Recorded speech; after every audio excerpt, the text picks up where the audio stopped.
Philadelphia, Pennsylvania, a massive stone fortress with 20-inch thick walls rises from Fairmount Avenue. For 142 years, from 1829 to 1971, this was Eastern State Penitentiary, America's first true penitentiary, and one of the most revolutionary prisons ever built. It pioneered solitary confinement, where inmates spent their entire sentences in complete isolation. No talking, no visitors, no contact with other humans, except guards and chaplains. The only book was a Bible. The only light came from a skylight called the Eye of God. Prisoners who tried to communicate were tortured with the iron gag, a metal device clamped over their tongue and chained to their wrists behind their back. Many went insane. Some committed suicide. Even Al Capone, America's most feared gangster, was terrified here, screaming in the night, begging for a ghost named Jimmy to leave him alone. Today, Eastern State stands as a crumbling ruin, but visitors and investigators report it's far from empty. Shadow figures patrol the cell blocks. Footsteps echo through empty corridors. Disembodied voices whisper from cells. Even a ghost dog named Pep allegedly still roams the halls. This is Eastern State Penitentiary, one of America's most haunted locations. But is it really haunted, or just a decaying building with a dark history? Hey everyone, welcome back to the channel. Eastern State Penitentiary is legendary in paranormal circles, and has been featured on Ghost Hunters, Ghost Adventures, and MTV's Fear. Today, we're breaking down its brutal history, the famous inmates, the alleged hauntings, and whether any of it is real. Let's dive in. Eastern State Penitentiary opened in October 1829 as a radical experiment in prison reform. Before Eastern State, prisons were just holding pens where men, women, and children were crammed together with petty criminals and violent killers. The Philadelphia Society for Alleviating the Miseries of Public Prisons, led by Benjamin Franklin, worked to transform prisons into facilities that fostered reform rather than just punishment. Eastern State was the result. When completed, it was the most expensive public building ever constructed in America. It featured vaulted ceilings, skylights to let in God's light, and each cell had a toilet, running water, heat, and a Bible, luxuries even the White House didn't have yet. Over 300 prisons worldwide copied its design. The revolutionary system was called separate confinement. Prisoners lived in complete solitary isolation for their entire sentences. No talking, no visitors from family, no letters from home. The only human contact was with guards and chaplains. The theory was that solitude would force criminals to reflect on their sins, become penitent, and reform, hence penitentiary. When prisoners left their cells for work detail, they wore heavy masks that covered their faces and prevented communication. The loneliness and isolation was oppressive. Too much for some to bear. Many prisoners went insane or committed suicide at Eastern State. When punishments for rule-breaking were needed, they were brutal. The water bath involved dunking inmates in ice-cold water, then hanging them from a wall overnight, especially popular in winter.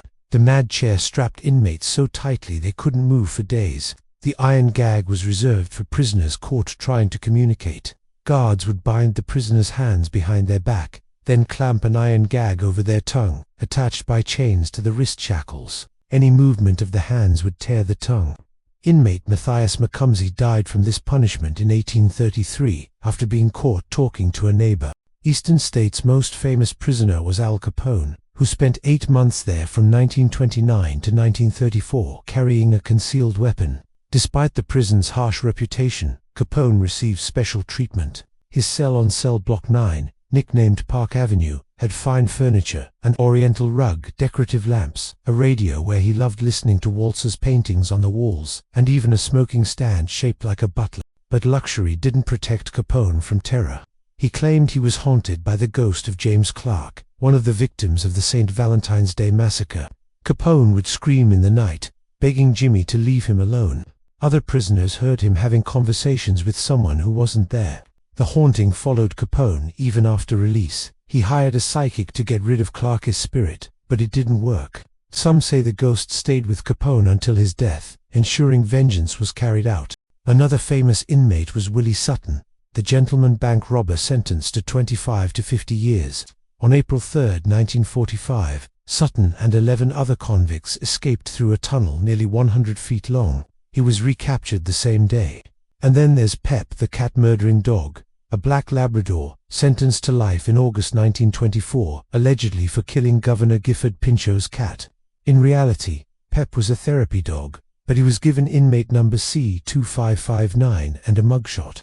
Today, Pep's ghost is sometimes reported frolicking through cell blocks, dog tags jangling, howls in the dead of night. Eastern State closed in 1971. The building was abandoned for 20 years, becoming overrun with vines. When historians revisited in the 1980s to consider redevelopment, they found something unexpected: reports of paranormal activity. Claims began as early as the 1940s, from officers and prisoners seeing mysterious visions. Today, Eastern State is called one of the most haunted places in America. Visitors and staff report hearing footsteps down corridors and anguished wails from cells. In Cell Block 6, shadows move against walls. In Cell Block 4, faces appear inside cells. Cell Block 12 echoes with disembodied laughter when no one's there. One compelling ghost story involves locksmith Gary Johnson, working in Cell Block 4 during restoration. While trying to remove a lock, he reported seeing faces inside the cell and feeling an overwhelming presence. A shadowy figure has been seen in the older part of the prison, standing perfectly still until approached, then dashing away. The most commonly reported phenomena are child spirits and a mysterious woman nicknamed the Soap Lady who sits in the last cell on the second floor wearing white. Multiple people have photographed or seen a man standing in a guard tower, though there's no way to physically access the top anymore. The brick stairs crumbled years ago. Ghost hunters captured what they claimed was a shadowy figure on video. Ghost Adventures, Most Haunted Live, and MTV's Fear All filmed episodes here. Investigators report unusual electromagnetic readings, temperature drops, and EVP recordings. The prison has become a paranormal tourism destination. Every October it hosts Halloween Nights, formerly Terror Behind the Walls, one of America's most popular haunted attractions. The event started in 1991 and features 6 haunted houses within the actual prison. But is Eastern State genuinely haunted? Skeptics point out it's a crumbling, abandoned building where sounds echo, shadows move naturally, and people's imaginations run wild when primed to expect ghosts. The iron gag, torture, the suicides, Al Capone's, screaming, all documented history. But ghosts, no scientific proof. However, believers note the consistency of reports over decades from people who know nothing about the prison's history. Locksmith Gary Johnson wasn't a paranormal enthusiast, he was just trying to remove a lock.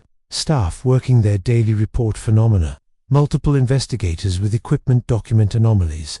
Either thousands of people are lying or experiencing mass hallucination, or something unusual is happening. Today, Eastern State Penitentiary operates as a museum and national historic landmark. You can tour the cell blocks, see Al Capone's recreated cell. Walk the corridors where prisoners spent their lives in silence, and judge for yourself whether spirits still linger.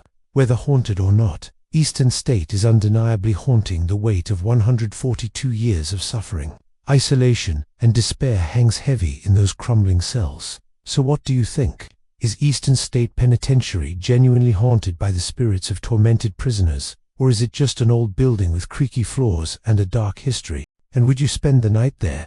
Drop your thoughts in the comments. If you enjoyed this look at one of America's most haunted prisons, hit that like button, subscribe for more paranormal content, and turn on notifications. Thanks for watching. I'll see you in the next one.